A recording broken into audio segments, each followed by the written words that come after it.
Congress India Aghadi ने महाराष्ट्र में विधान परिषद की उम्मीदवारी मुसलमानों को नहीं देने से पूरे महाराष्ट्र के मुसलमानों में नाराजगी है और मुसलमान हमें लोकसभा में जान और तन और मन धन से काम कर कर जीत दिलाई इंडिया आघाड़ी को। अमरावती जैसी सीट को जो है तो चुन के लाया मुसलमानों ने, के अंदर चुन के लाया, ये देना चाहिए था। की अध्यक्ष मल्लिकार्जुन खड़गे जी, राहुल गांधी, नाना पटोले, शरद पवार और उद्धव ठाकरे जी से यही गुजारिश करता हूं कि मुसलमानों को नजरअंदाज मत कीजिए। इस वक्त का माहौल ये बना हुआ है कि आज पूरे महाराष्ट्र संख्या के लोग इस्तीफा दे रहे हैं। अभी तक 50 लोगों ने इस्तीफा दे दिया है आपके कांग्रेस पार्टी से, जिनमें है बदर चाऊस जानने से, जो है इश्तियाक भाई महाराष्ट्र पुसद से जो महासचिव है, इन्होंने भी इस्तीफा दे दिया। और इंडिया उलमा बोर्ड यही मांगनी करता है कि हमें विधान परिषद की उम्मीदवारी और लोकसभा इलेक्शन में दिलो जान से जो काम करने वाले लोग हैं, आरिफ नसीम खान, बाबा जानी, नांदेड़ से हमारे सत्तार सेठ, मसूद अहमद खान, आरिफ नसीम खान, ऐसे बहुत से महाराष्ट्र में लोग हैं जिन्होंने जान तोड़ मेहनत की है। ऑल इंडिया उलमा बोर्ड भी इंडिया आघाड़ी के पाठुम में था। ये बात नाना पटोले जी से 2023 में हमने मुलाकात की थी मुंबई में, और वजाद मिर्जा साहब की सदारत में हमने पाठुंबा जाहिर किया था और ताकत से मुसलमानों ने जीत दिलाई थी। अगर आप हमें नज़रअंदाज करें और मुस्लिम समाज को नज़रअंदाज करेंगे तो आने वाले दिनों में विधानसभा के जो इलेक्शन होने वाले हैं, इसमें खामियाजा इंडिया आघाड़ी को नुकसान होगा। हमारी यही गुजारिश है कि आने वाले दिन में वो विधानसभा के जो इलेक्शन होने वाले हैं, इसमें 50 से ज़्यादा मुसलमानों को उम्मीदवारी दी जाए और उनको उनका हक दिया जाए। देखिए, अभी उस्मानाबाद में जो निंबाड़कर राजे के खड़े थे उम्मीदवार शिवसेना के, उन्होंने वहाँ मशाल को चुन के लेके आया है, जबकि शिवधारा नाम रख दिया। जब कांग्रेस इंडिया आघाड़ी साथ में थी, औरंगाबाद का नाम आपने बदल दिया। मुसलमानों की दरियादिली देखिए कि मुसलमानों ने वहाँ से मशाल को वोट देकर उद्धव ठाकरे जी के उम्मीदवार को चुन के लाया, हिंगोली के अंदर से चुन के लेके आया। मैंने पूरे महाराष्ट्र का दौरा किया है, ये नाना पटोले जानते हैं, वजाद मिर्जा जानते हैं, मैंने एक एक जिले के अंदर जाकर सब देखा है। और दिलो जान से ऑल इंडिया उलमा बोर्ड एक मजबूत संगठन है। जावेद सौदागर हमारे महाराष्ट्र के जनरल सेक्रेटरी, नायब अंसारी साहब जो हमारे सुप्रीम बॉडी चेयरमैन है, इनकी कमान में हमने पूरे महाराष्ट्र में काम किया है। देखिए, मैं गुजारिश फिर करता हूँ मल्लिकार्जुन खड़गे जी और राहुल गांधी, उद्धव ठाकरे, शरद पवार जी से कि विधानसभा में मुसलमानों को नजरअंदाज मत कीजिए।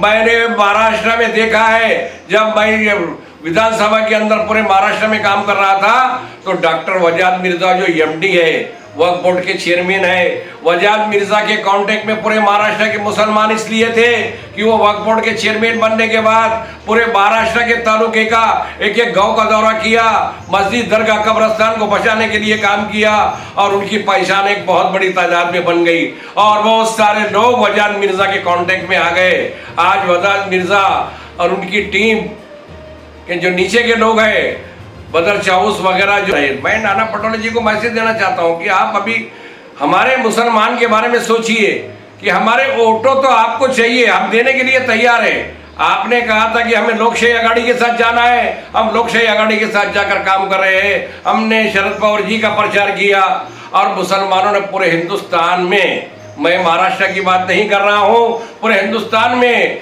लोकशाही आघाड़ी को, इंडिया आघाड़ी को जीत दिलाई और आज बीजेपी को बैसाखी पे लाके खड़े कर दिया। डॉक्टर वजाद मिर्जा वक्फ बोर्ड के चेयरमैन बनने से पूरे महाराष्ट्र के मुसलमान कांटेक्ट में आए थे। वजाद मिर्जा ने हेलीकॉप्टर के जरिए पूरे 2 महीने पूरे महाराष्ट्र का दौरा करके काम किया और हर जगह मुसलमानों को समझाया कि आप इंडिया आघाड़ी को वोट दें। और आने वाले विधानसभा में अगर से हमें नजरअंदाज करने की कोशिश की गई तो इसके लिए आने वाले विधानसभा में इंडिया आघाड़ी को नुकसान हो सकता है। इन पहलुओं पे हमें गौर करने की जरूरत है। आज मुसलमानों को आयन टाइम के ऊपर विधानसभा के टिकट से महरूम कर दिया गया, जबकि आपके पास बहुत सारे चेहरे थे। वजाद मिर्जा साहब जो थे 1 नंबर चेहरा थे आपके, आरिफ नसीम खान थे, बाबा जानी थे, सत्तार सेठ थे, मसूद अहमद खान थे, किसी एक मुसलमान को भी आप उम्मीदवारी देते थे कांग्रेस वाले, तो हम ये पता चलता था कि हमारे को हमारा सिला मिल गया। मुझे याद है जब मैं नांदेड़ में इमरान प्रतापगढ़ी का जलसे के अंदर खड़ा था, तो इमरान प्रतापगढ़ी ने कहा कि राहुल गांधी जी ने पूरे हिंदुस्तान का दौरा किया है, उनकी मजदूरी देने का वक्त आ चुका है। तो मैं यही कहूँगा नाना पटोले जी और एकनाथ खड़से साहब और राहुल जी कि उद्धव ठाकरे जी, हमारी भी मजदूरी देने का वक्त आया था, लेकिन आपने विधान परिषद में मुसलमानों को उम्मीदवारी नहीं देकर मुसलमानों में नाराजगी पैदा कर दी है। ऑल इंडिया उलमा बोर्ड महाराष्ट्र इस बात से बहुत गमगीन है और पूरे महाराष्ट्र से हजारों की तादाद मुझे फोन आए कि मौलाना ये क्या हो रहा है और हमें एक नहीं मिला है। तो मैंने कहा इसके बारे में ज़रूर सोचा जाएगा और नाना पटोले जी पे हम भरोसा करके, वजाद मिर्जा पे भरोसा करके, नाना पटोले जी एक अच्छे आदमी है, मानते हैं उन्होंने अच्छा काम किया और कांग्रेस को जीत दिलाने में नाना पटोले जी का हाथ है, वजाद मिर्जा का हाथ है, आरिफ नसीम खान का हाथ है, सत्तार सेठ का हाथ है। जो भी महाराष्ट्र के अंदर मुसलमान बड़े बड़े पद पे उन्होंने खुद का खर्चा करके कांग्रेस को जीत दिलाई है और आने वाले दिनों में ऑल इंडिया उलमा बोर्ड इस बात को चर्चा लेकर नाना पटोले साहब से और दिल्ली के अंदर मल्लिकार्जुन खड़गे साहब से मुलाकात करेगा।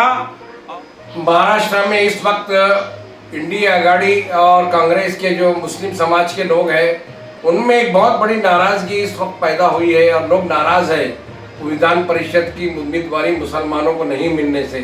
विधान परिषद की मुसलमानों को उम्मीदवारी इसलिए चाहिए थी कि वहाँ हमारा एक प्रतिनिधि होता है, वो देखता है कि कानून बन रहा है, आज उससे हमें महरूम कर दिया गया है। और इंडिया आघाड़ी आने वाला लोकसभा का जो विधानसभा का इलेक्शन है इसको भी भूल चुकी है और ये भी बात याद रखना चाहिए इंडिया आघाड़ी को कि मुसलमानों ने 2024 में लोकसभा इलेक्शन में बड़ी कामयाबी दिलाई है और इतनी बड़ी कामयाबी मुसलमानों के वोट से मिली है। और वजाद मिर्जा ने इस लोकसभा इलेक्शन में बहुत बड़े पैमाने पे काम किया है। वजाद मिर्जा साहब के साथ साथ मैं 2 महीने पूरे महाराष्ट्र का दौरा किया हूँ। ऑल इंडिया उलमा बोर्ड का पाटुंबा था, नाना पटोले जी से 2023 में बात हुई थी और वजाद मिर्जा साहब ने हेलीकॉप्टर के जरिए उनके पूरे अल्पसंख्यक के पूरे जिला देश को लेकर काम किया है। और आज ये मसला है कि पूसद के कांग्रेस के महासचिव इश्तियाक भाई ने इस्तीफा दे दिया है, बदर चाउस ने इस्तीफा दे दिया है, डॉक्टर जावेद ने इस्तीफा दे दिया है, तकरीबन 50 लोगों ने अल्पसंख्यक मोर्चे कांग्रेस के पद से इस्तीफा दे दिया है। मैं अपना मैसेज एकनाथ जी खड़से, राष्ट्रीय अध्यक्ष राहुल गांधी, सोनिया गांधी और उद्धव ठाकरे, शरद पवार जी से कहता हूं कि मुसलमानों को नजरअंदाज मत कीजिए।